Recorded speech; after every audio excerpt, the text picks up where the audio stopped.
He just rugby tackled her, pinned her to the ground. Luckily for her, she knew self-defense. She knew Taekwondo. If you were to drive maybe 30 minutes northeast of San Diego, you would encounter the city of Escondido. And one family in particular was there. The Dubois family. Amber was the oldest child in the family at 14 years old. Amber attended Escondido High School, or she had just started to. She was actually taking on extra classes because she wanted to finish up earlier. She wanted to be out of there. Or at least that was the plan until February 13th, 2009. That Friday morning, she was walking to school as usual. Well, except a little more excited at this time, as she was going to buy a lamb. She was doing a project for Future Farms of America. So gotta get that lamb. Has to be done. And so she was carrying a check for 200 big ones as she walked the roughly mile from her house to her high school. She never finished that walk though.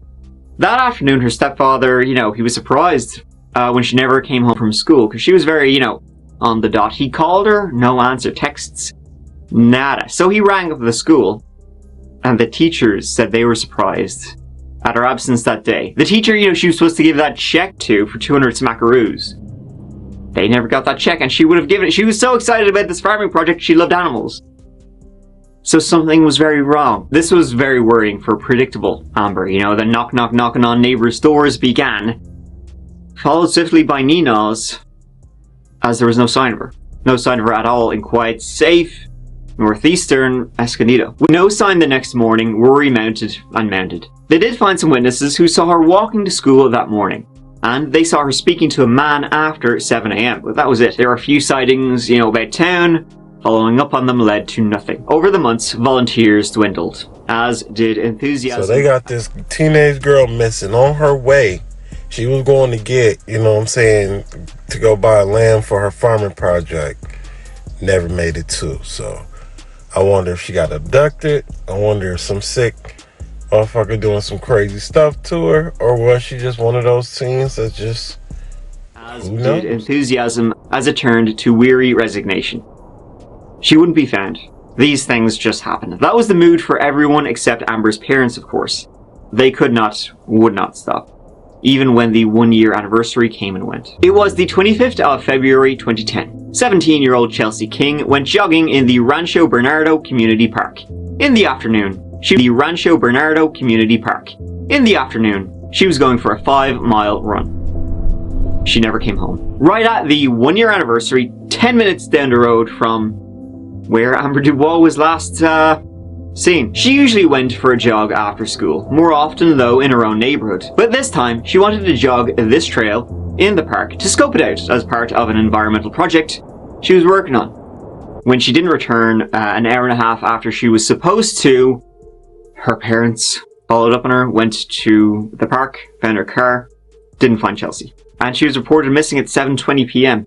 Less than a minute after the police were notified, they were immediately like, hey, this is Amber Dubois again. 2 miles from her car, in the park, underwear and socks were found. Blood was found. Pretty much everything that could be done was done. Border Patrol, FBI, anyone on the sex offenders list. Tips after tips after tips came in. Amber's parents took part. Later, one of Chelsea's shoes was found, far from where the other garments were. The lake in the park was searched. Were the birds involved? But other than what was already found, nothing else. Someone came forward. It was a jogger who also used that park all the time. And she said that 2 months previous, back in December 2009, she had been out having a jog and she was attacked. She had been able to fight her off and she gave the police a description. It was a white guy, 20s, stocky build, short brown hair. She said that as she was out having a jog, he just rugby tackled her, pinned her to the ground. Now, luckily for her, she knew self-defense. She knew Taekwondo, so she clocked him with her elbow in the face. And so the description of the man she gave, that same guy was seen in the park the day Chelsea King disappeared.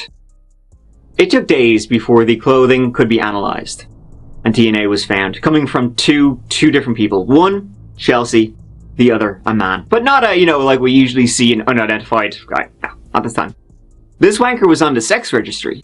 Meet convicted sex offender John Albert Gardner III. John had been in prison for 5 years after molesting a 13-year-old girl back in 2000. He eventually returned home that night, the 25th of February, when Chelsea disappeared with a snake in his hand. A snake that was missing its head. He was wiggling it about the place, saying, hey, it had tried to get him, but he got it instead. He was also covered in mud, dirt, and scratches. He also had, like, real crazy-eyed Manson lamps. So, a few days later, when his DNA matched what was found on Chelsea's clothing, he was put under surveillance. They were watching him, hoping Chelsea was still alive. He was later found at a bar, wearing wet and muddy clothing.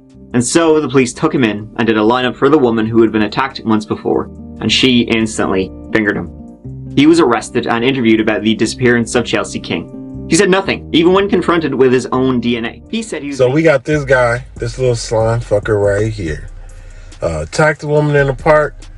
I wonder if this is related. If he did anything to the girl previously, he was going to buy some lamb, you know, from a teacher. I wonder if he the one who did something, you know, to her disappearance. His own DNA. He said he was being falsely accused. This is a load.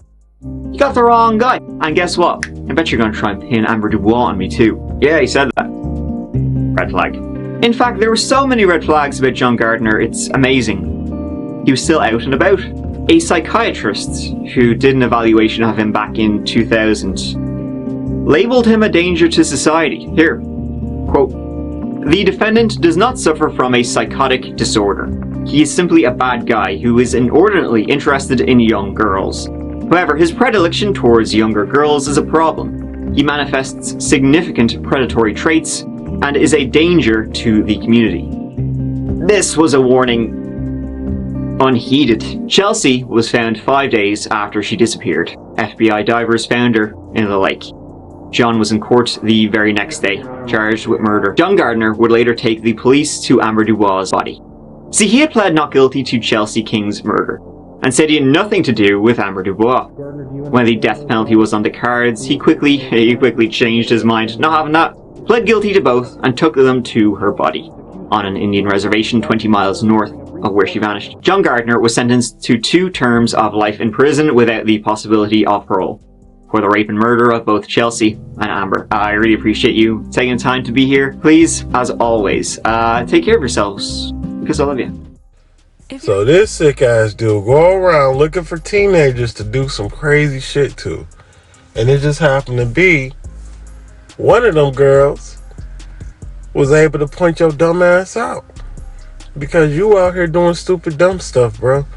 Like, what make you want to attack, rape, kill kids for your own sexual pleasure?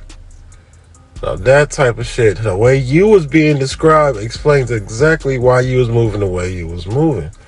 And that's sad they couldn't do nothing about it before all this shit happened, just so this shit wouldn't happen, because they knew what type of guy he was. They knew how he think.